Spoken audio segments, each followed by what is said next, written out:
Hello and welcome to the Corgi Town USA podcast. I'm Candy Kemp. This is Chuckles. He is the spokescorg for Corgi Town USA and the president of the Corgi Committee. Hi, I'm Catherine Cohen. I am the executive producer of the Corgi Town USA podcast. And sitting on the floor to my right, out of camera range, is, of course, Digby, who is the president of the... He's the chair. He's the chair. Chucky's the president. Chucky's the president. He's the chairperson of the Corgi Committee. And, of course, our honorary Corgi, who happens to be an Australian cattle dog, Wiggin. Wiggin. Sweet, sweet, darling Wiggin. Yes. Yeah. Well, today we have a very special guest. We occasionally talk about Bandit's Bandaid. Yes, we do. Which Bandit's Bandaid assists pet owners, I think specifically dog owners, with their vet bills in times of crisis. And with the lovely amalgam of various disasters that 2020 delivered to us. Absolutely. And seem to be continuing into 2021.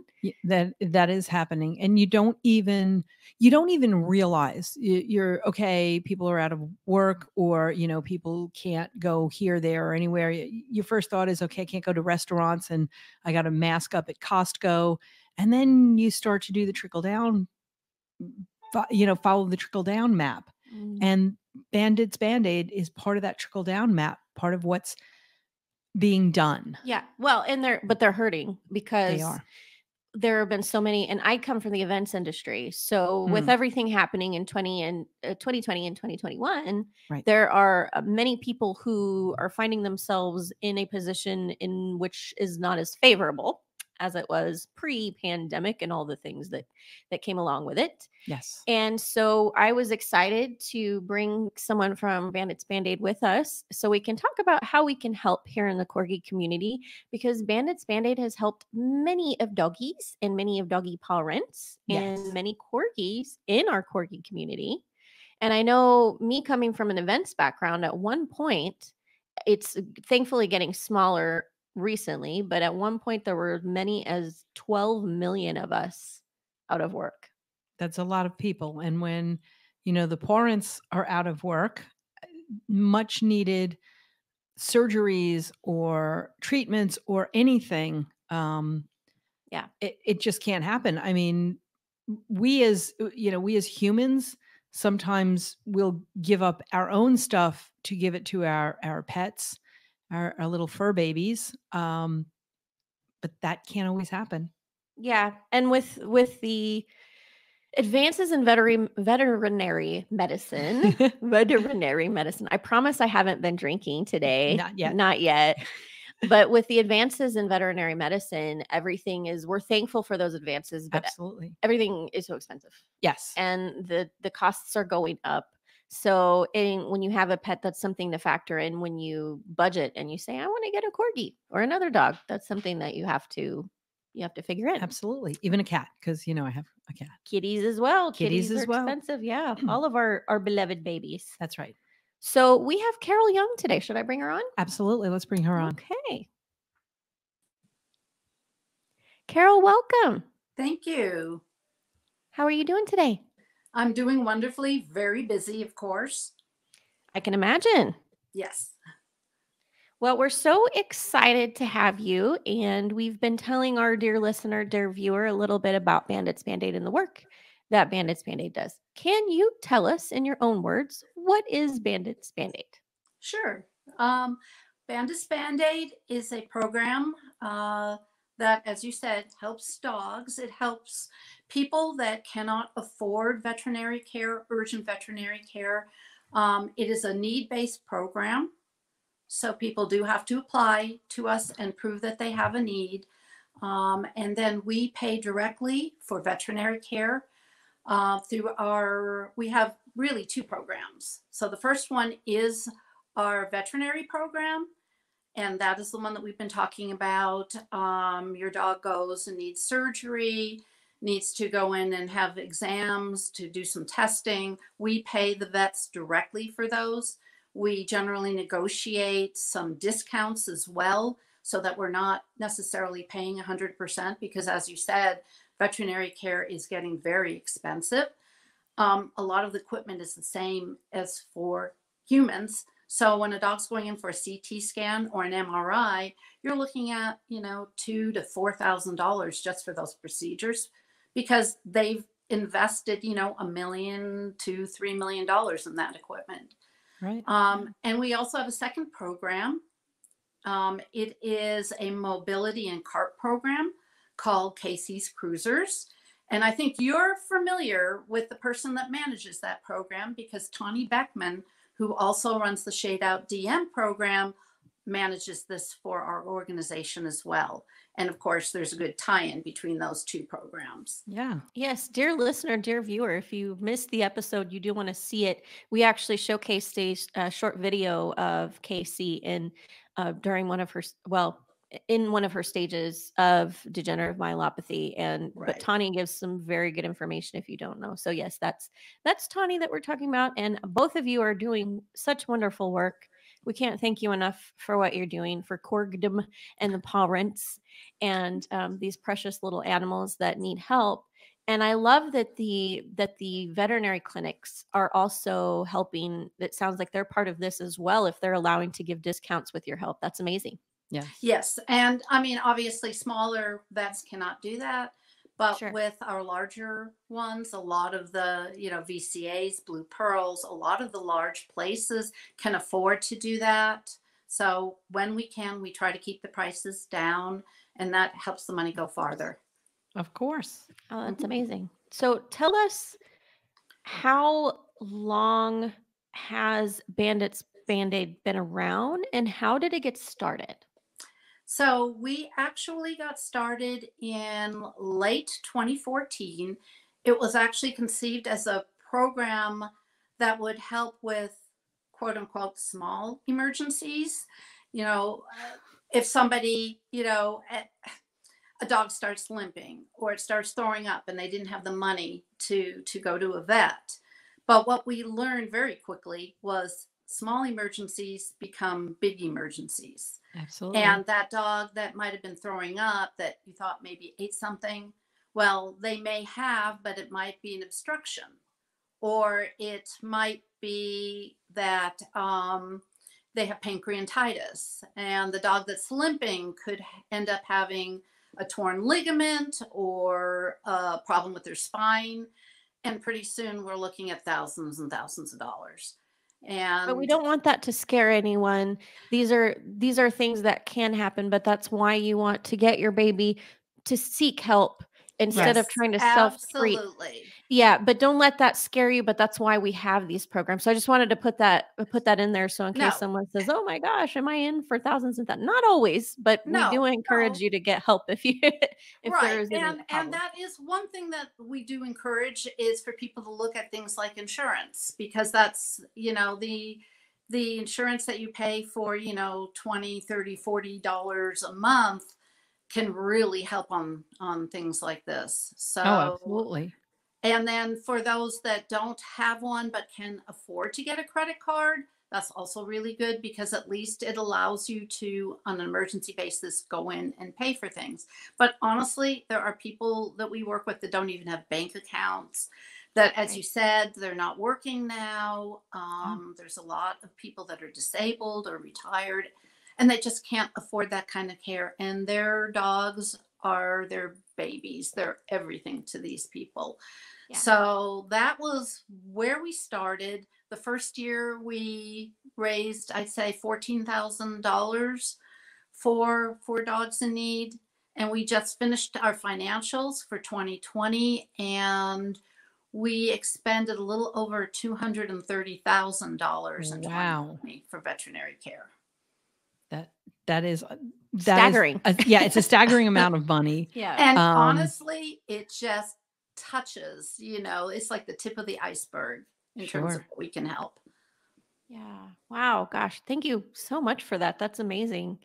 And so how many dogs has Bandit's Bandaid helped? Do you have metrics on that? We don't have the best metrics, to be honest with you. Our organization is very small. It's a board of five members, and basically one that's dealing with our cart program, a couple that do fundraising, and then there's a couple of us that actually work with the dogs. So we have roughly about 600 dogs that we think we've helped. Wow. We've also had a couple of websites, and unfortunately, we lost some of the information when we lost a website. So that's why we don't have the best numbers, but it's pretty good. I can go back and count all the applications I have in our files and get pretty close to that. And I'm sure part of that is just being in the business of crisis management. Right. I mean, when you're Absolutely. a small team in crisis management, the metrics that you get, you're lucky to just grab it. You literally have, not literally, you figuratively have things flying at your head. So you Yes. sort of have to duck and grab what you can. So I'm sure that's Absolutely. And our focus is, unlike a lot of organizations, we work one-on-one with most of the owners. So we're talking to them. We also talk to the vets. We want to make sure that the dogs are getting the proper care. And we actually have some vets that work as advisors for us that we can run things by. That's great. And then we try to make sure the owners, understand things, that they're following through with what the vets are telling them, et cetera. So we do spend a lot of time working with individuals. Yeah, that is so important. I mean, as humans, we, when you get sick and they say take the whole Z-Pack, and you go, but I'm feeling better. And no, take the whole Z-Pack. Right. That's very important with antibiotics. And then the same thing happens with our little pets that, well, they look like they're better. Oh, you have to make sure. Absolutely. The whole thing. And we also want to make sure they have what they need once the animals come home. If they need to be in a pen, if they need to have diapers. I mean, there's a lot of supplies and things that we will help them with if need be. We do want to make sure, though, it's very important that people understand that our program is meant to be a last resort. Sure. Yes. This is not, my dog is throwing up and either I don't want, or maybe I don't have the money, but I haven't tried anything else. I haven't contacted anyone. I haven't tried a fundraiser. I haven't tried to borrow money. We want people to really do what they can so that we are working with the people that really have no other options. Right. You are for those in unfortunate, desperate measures. Yes. And so to that point, how do you decide who needs help? What does that qualification process look like? That's important. Right. It is. Well, the first thing is when people come to us to ask for help, we'll usually talk to them a little bit just to find out what's going on. And then if it sounds like they're a potential as a candidate, we will send them a detailed application, which they will fill out, and they have to provide a lot of information and a lot of records. And basically, there's three things that we are looking for when we choose someone. The first is the need of the owner. Do they truly need our assistance, or do they have other resources? Okay. The second is the urgency, and by urgency, it doesn't necessarily mean they have to go to the vet immediately, but if it's something like they desperately need surgery, and I'll tell you a story a little bit about a dog that had a major liver shunt surgery. Well, it took 3 months for the dog to get in because of how difficult that surgery was, but it's still something, there's no way that the owner could have gotten that done without our assistance. So we will look at that as well. And then the third thing, of course, is whether we have the funds available. Right. And the availability, I mean, we try very hard not to turn people away when there aren't options, but occasionally we just aren't able to handle it because we get far more people contacting us than we can possibly help. One of the things we do try to do if we can't help someone is to give them options. Right. We have some of those on our website, but we will work with them, help them put up fundraisers and advice and, do whatever we can. So even if we can't fund them, we can help them get the kind of help that they need. on fundraisers. I know a friend of mine, his dog unfortunately was hit by a car, and he had to do a fundraiser. It was just too much all at once, and hmm, Absolutely. And sometimes individuals can actually do better even than we can. Because honestly, I do think sometimes when I'm out there sharing information, they're like, okay, she's asking for money again. This is yeah, like the 15th time this month I've gotten something, and if they're doing it and going to their friends and the people that support them, they might do really well. And we just had a case like that with a little seizure dog. And the owner was terrific at what she wrote up. It was, yes, a little teeny tiny peanut of a 4-pound Chihuahua Aw. who went into the hospital with seizures, but then got aspiration pneumonia. And by the time it was done, it was an $8,000 oh emergency my bill. goodness, But the owner did everything right. And we just worked to share. We were able to get a discount at the vet. And so, we worked as a real team, but she took the lead, and that's real important. Yeah, I mean, that makes a lot of sense. To get your help, is such a blessing if it's Mhm. needed, but part of that is motivation. You're there to help, but the work still has to be put in. absolutely. So Absolutely. that makes a lot of sense. And so does that come mostly from donations? Yes, I would say almost all of it comes from individual donations. We have a couple of absolutely amazing donors that have worked with us for a long time and have given us some significant amounts of money, but it is on an individual basis. And, we've had to prove ourselves over time before were able to come in and support us.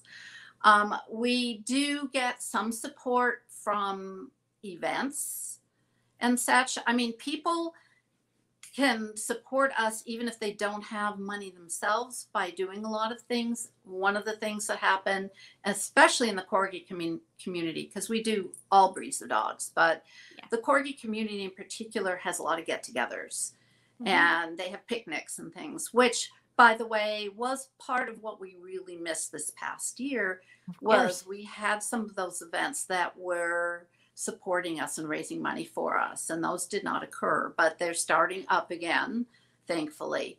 So we have people that will go online and do t-shirt fundraisers and sock fundraisers, and we have a couple of different celebrity corgis that will kind of help us out and do little things. We also have auctions that we do online. People donate items and we put them up, and we hold an auction event. And in fact, we'll probably have one at probably the end of June, beginning of July. And those usually bring a couple $1,000s in. So that's most of where our yeah, funds come from. We also have an Amazon Smile account. So anybody that buys, or who doesn't, from Amazon, they can go ahead and sign up to support a nonprofit. And we yep. are in there as Bandit's Bandaid Incorporated. I can't remember if you need the state we're located in. You might. And we are now headquartered in Indiana. And there's a few other little things that we get, small amounts from as well. But I would say probably 95% at least comes from individual donations. Okay, so listeners, viewer, please, when you purchase from Amazon, look for this Smile account with Bandit's Bandaid because that's money you're going to spend anyway. That's right. It's I do the Smile account, and I support the Arizona Humane Society here in Phoenix. And I do Arizona Cactus Corgi Rescue. Okay, and Yeah. it's so simple. I just wanted to set up your Amazon account and then just pick your charity, and that's it. You don't have to do anything at checkout, and you don't have to do anything at all. And your charity of choice, Bandit's Band-Aids in this case, Bandit's Band-Aid in this case, will get a small portion of your purchase, and it doesn't cost you anything at all. Yeah, no extra Correct. money. You're going to order that anyway. So that's a great way for anyone. If you're listening and you're viewing and you're wondering how you can help, but you don't necessarily have the budget to donate, that's a great way to do it. Yeah. Absolutely. And I will tell you, we just got our quarterly check. It was about $250. So that's $1,000 a year. That's a good sum of money to get, that we are, really grateful for. And we do have plans to, look into more programs like that. eBay has a program as well, which we'll be signing up. There's a couple of other companies that do. We partner with Chewy. We partner with Petco. So we're doing what we can. Our issue has always been just having the time to go and look for these things and Sure. sign up for them, etc. But Well, and I love that you bring that up. So in not fundraisers, but in organizations like yours, there are some funds that you have to allocate, and you have to budget just like you would in any kind of Yeah. business, profit or non for profit. Would you say what percentage of those funds that you actually are able to obtain? What percentage of those funds actually go in to help the dogs directly? well, we just, as I said, we just finished our financials for 2020 and sent them in. And so we have a new picture of exactly what we did last year. Um, and I can say that over 97% of Wow. what came in went directly to our programs to pay for vet care or to buy the mobility equipment. We only Good had, job. yes, we only had a 2.8% overhead rate. And the reason is, first of all, we are all volunteers. Yeah. We do not pay anyone at all for the work that we're doing, even though a few of us are probably putting in a good 40 hours a week. I'm very fortunate to be working part-time and to be semi-retired. So that helps. Again, as much as we can, we get things donated. And so pretty much the only thing we're paying for are the fees, the bank fees, particularly PayPal fees. Yeah. We had to pay for an accountant Sure. to submit our paperwork, Yep. and You need to be legitimate in the eyes of the yes, government. That's right. absolutely we do. And Yeah. then the other fee was we are actually building or almost done with building a new website. And that's really going to be something I can't wait till we can launch it, because it will be probably our best tool. And it's really amazing. Frankly, we have a terrific web designer, so I can't wait. But right now, we still have our old website, and a lot of information is there about our program and about how to donate. So, and I do want to say one other thing too. We try to be as transparent as possible, and one of the things that nonprofits do is usually we're on GuideStar, which is a big nonprofit organization that oversees other nonprofits. And we have received the gold star of transparency, which is they have Wow. bronze, silver, gold, and platinum. And we're not large enough to be a platinum organization. We can't do all the things that they require. But we actually got certified as a gold level organization. Yeah. So that puts us at above the top 1% of nonprofits in the country. So we're very proud of that. That's amazing. Thank you to you and the other volunteers that work with you for doing this amazing work. Like, my heart's so smiling right now. Yes, me too. So thank you so much. That's so Well, valuable. And volunteer work it's hard because everyone needs to make a living. Everyone has Yes. their own families and their own pets to take care of. So donating precious time, donating money is hard, of course, but donating precious time is very, very hard when you have other commitments in life. So thank you so much. I would love to hear a couple of stories about dogs you've helped, if you have a couple. Sure. Well, I did mention a little bit earlier that we had a Corgi that had something called liver shunt surgery. Yeah. So we had a little 5-month-old Corgi boy named Ziggy. I He's remember Ziggy's story. Yes, he's Yeah. adorable. He's a little tri Corgi, and when I say little, it's because when these dogs suffer from liver shunts, they do not grow the way a normal dog will grow. A liver shunt is basically something that can occur in the inside or the outside of their livers, and it usually appears when they're very young. It can be congenital, or shunts can occur if they happen to get into something poisonous and eat it. So it's basically damaging it. In this particular case, it was congenital. We didn't know initially what was happening. The dog came in throwing up, couldn't keep anything down, wasn't growing, started losing weight.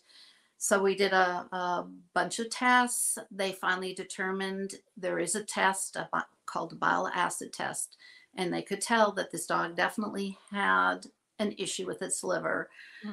We took it in.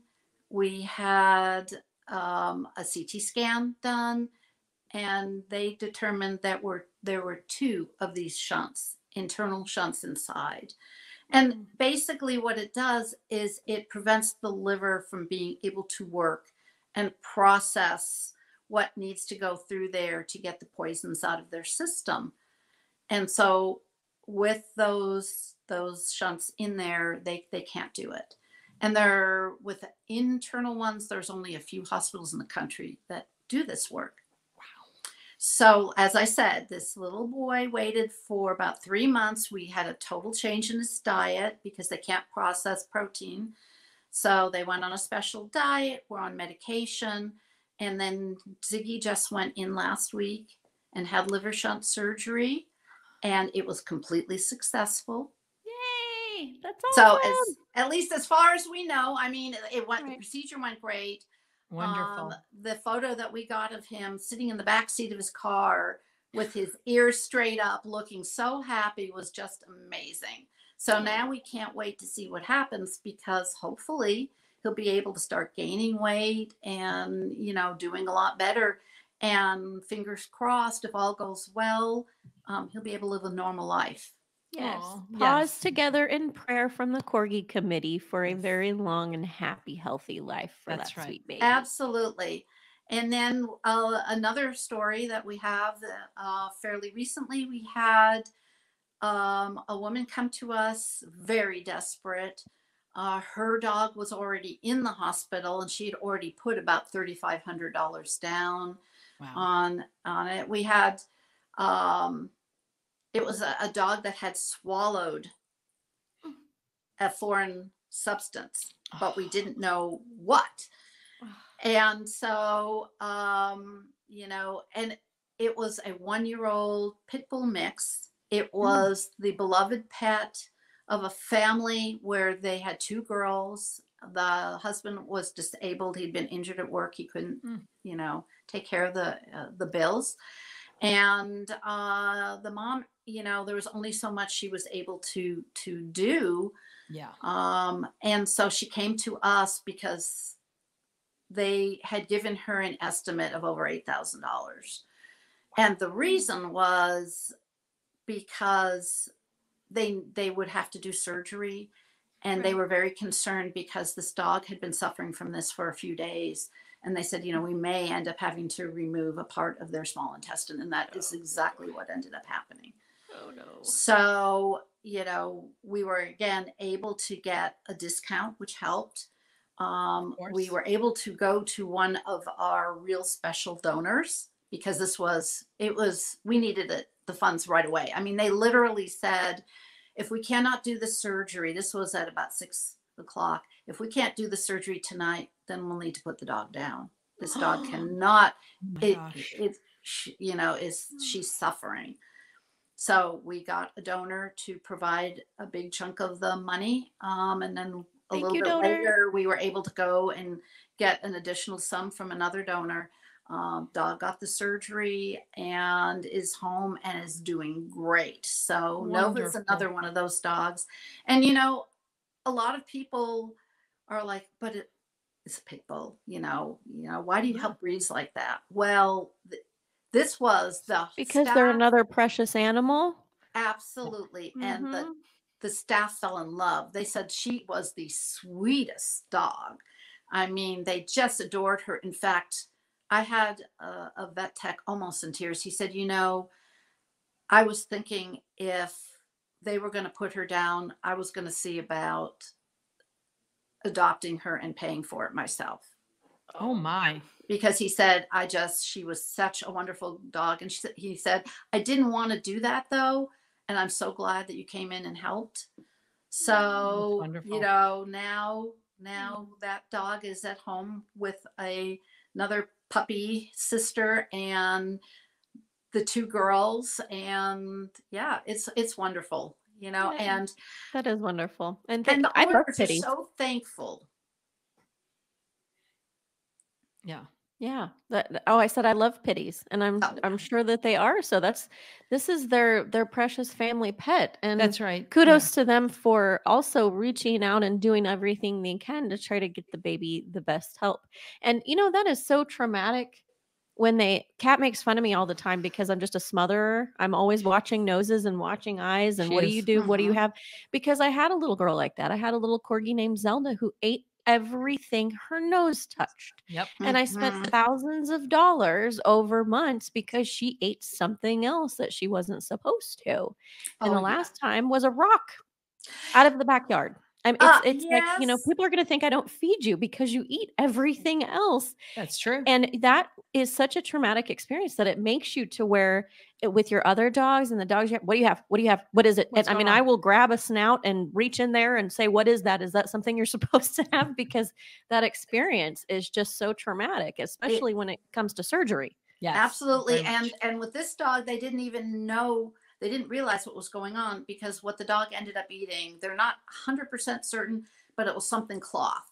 So this was a dog that would steal socks and chew them, and also had a couple of rope toys. And although they didn't see it eating, they had suspected that it might have been that. And they're, you know, this is an issue, even things that are supposedly safe, like those rope toys, or like, you know, some of the bones that dogs eat, rawhide, those can get stuck in there and cause a blockage. And then you need surgery. And like I said, because they didn't initially realize what was going on with this dog, the blockage had just caused a part of the intestine to die. So they had to remove that, you know, and so that's why it was such an expensive surgery. Yeah, I'm so glad that the baby got a whole new lease on life. He did. But I'm glad that you brought that up about the toys. I always tell people don't leave the toys unattended with your pet. Right. I have right now, Chuckles has a little brofer. He's only 14 weeks, 12 weeks, 13 weeks, 13-week-old brother named Mortimer. And Mortimer, of course, is in his little tiny T-Rex stage because he's teething. So he wants to chew and bite everything. And of course, we have just toys all over the house. But when I leave, I put everything away. Yep. And he's in his crate when I'm not at home. And I put everything away. Now, he does have a dog bed in there. But so far, he hasn't tried to eat that. But I put everything away because even if it is safe, you just don't want to leave them unattended because they can... They get overzealous. And even if you think that they can't, Hammer, one of my rescues, Hammer ate a toilet brush one time. He ate the toilet brush and he ate the cradle that the toilet brush was sitting in. There were only surprise me. There were only pieces of it left. The toilet brush, thankfully, we were okay. We didn't need surgery, but I remember how traumatic that was because I thought, oh no, I've got another one. I've got another one that thinks everything is food. Yep. Right. So, Carol, we want to be mindful of your time and not take too much of it. But I did want to ask, can you tell us very briefly about your pets, your babies that you have? Okay. Well, right now I have a corgi. Her name is April. She's 10 years old. And we adopted her when she was 3. She was actually... I saw her on a site that Corgi Connection of Kansas had. And it was a courtesy post.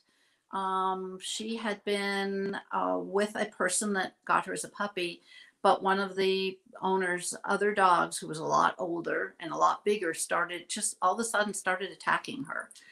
And after 3 months of trying to figure out what was going on, the conclusion was it wasn't going to work.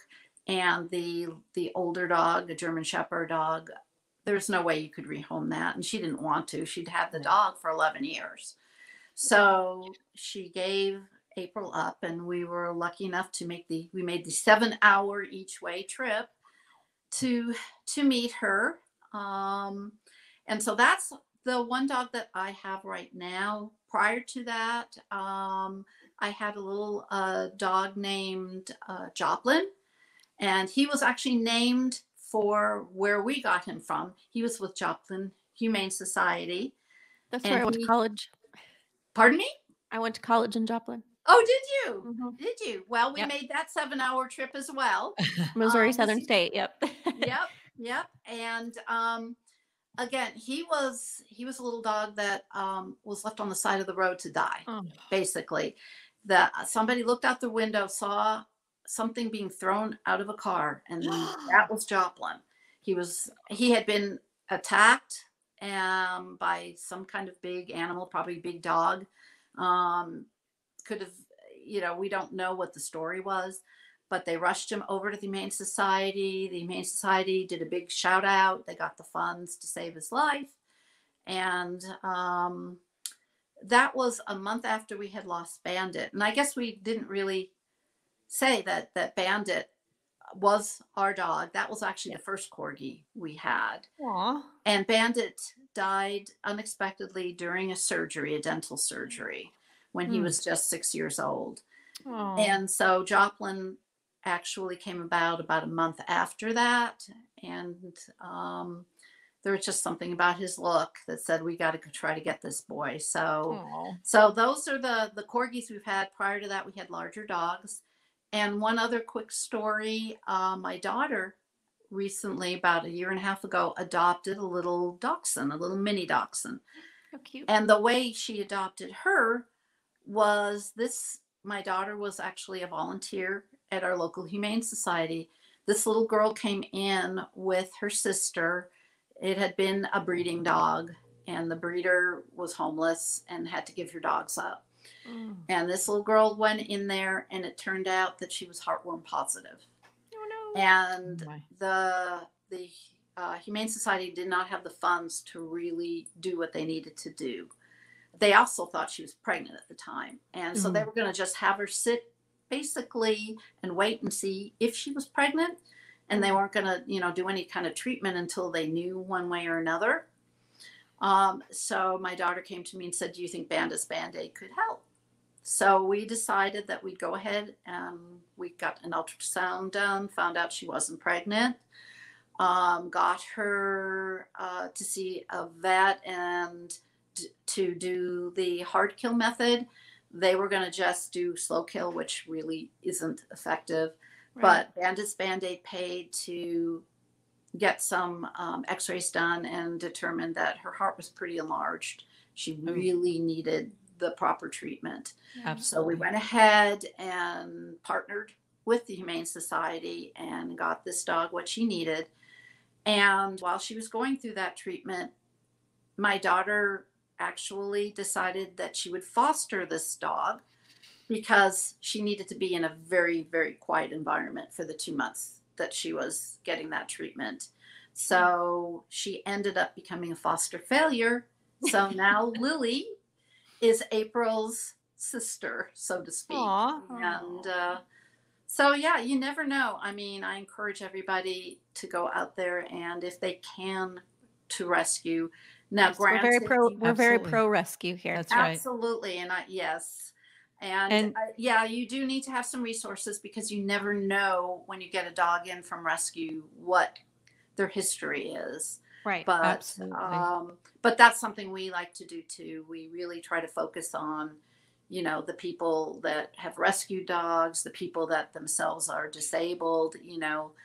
I mean, these are the and situations change. That's one of the things that absolutely 2020 taught us very forcefully, is that situations can change. Yeah. And it's a financial commitment. That's anytime you purchase a puppy, of course. And that's, I'm like you, I say, please rescue if you can. That's where I'm always going to ask when people ask me, I want a Corgi, are you willing to rescue? That's always my first question. Sure. Right. And of course, to your point, that's like with my Hammer and Booger, they're both rescues and they're aging now. Yeah. And we're Mhm. starting to see, particularly with Booger, that she's having some kind of age-related issues that I think if she would have gotten better care early in life, we wouldn't be dealing with, Absolutely. which to me, I Yes. just want her comfortable. So I'll do everything I can. But if you purchase from a reputable breeder, it is a financial commitment, because typically reputable breeders, I mean, it is expensive, but it's so worth it, because you're Mhm. getting you're getting an animal that's been bred with care and bred Yes. with conscientiously and with health considered.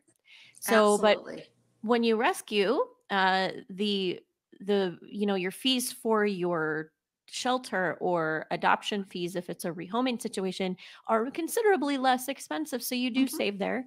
But you also don't have that history like you would have from a puppy. So Right. both those are all things to be considered, either or. Absolutely. And I just wanted to interject earlier, for our new listeners and our new fans, because the term foster failure sounds horrible.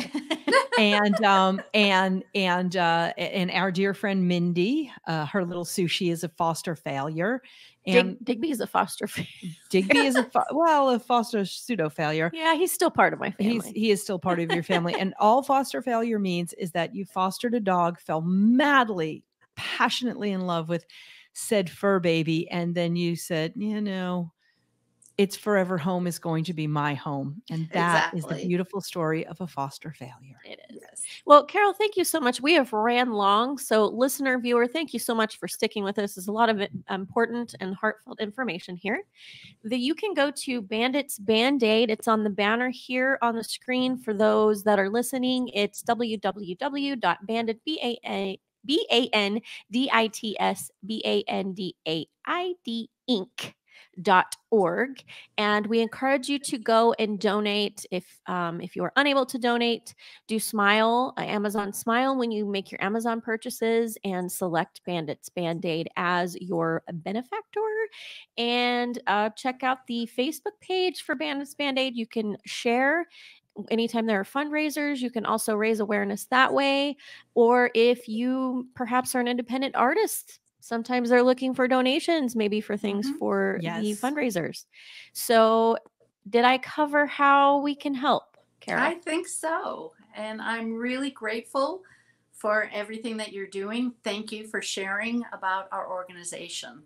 Absolutely. And we will have an event next year. We're going to throw corgis and cocktails next year, but TBD on the date. As we're building Corgi Town, we have some other things that are kind of in front of us. So stay tuned for that. But Bandit's Bandaid is going to be the one benefiting from that event. Absolutely. So thank you so much, Carol. We hope you have a great rest of your day. Listener, viewer, go to Bandit's Bandaid, donate, share, Smile, Amazon, all of that. Thank you so much. Thank you. How fun is that? Is your little heart smiling right My now? little heart is smiling Yeah. because of all the wonderful things that they're doing, that Yeah. Carol and her team are doing. So See? yeah, it's hard. It's like having a kid. They're expensive. It's very much having a kid. I mean, I feel like I gave birth to mine. Yes, I know. And Well- you lost that baby weight so quickly. It's lovely. Oh, it's just layers of fabric. You just tuck things in and you tape them back. That's right. Well, thank you so much for joining us. We are here for you every Thursday, all things Corgi. If you enjoyed this broadcast, please like and subscribe. Follow us on YouTube. Follow us on Spotify, Apple, Google Podcasts. Follow our TikTok page. Follow our Facebook page, Corgi Town USA. So many places to learn about corgis. Instagram, Corgi_Town_USA. And I'm Candy. This is Kat. Digby and Wiggin are with us, and this is Chuckles. We're signing off tonight. Corgi Town USA. Bye.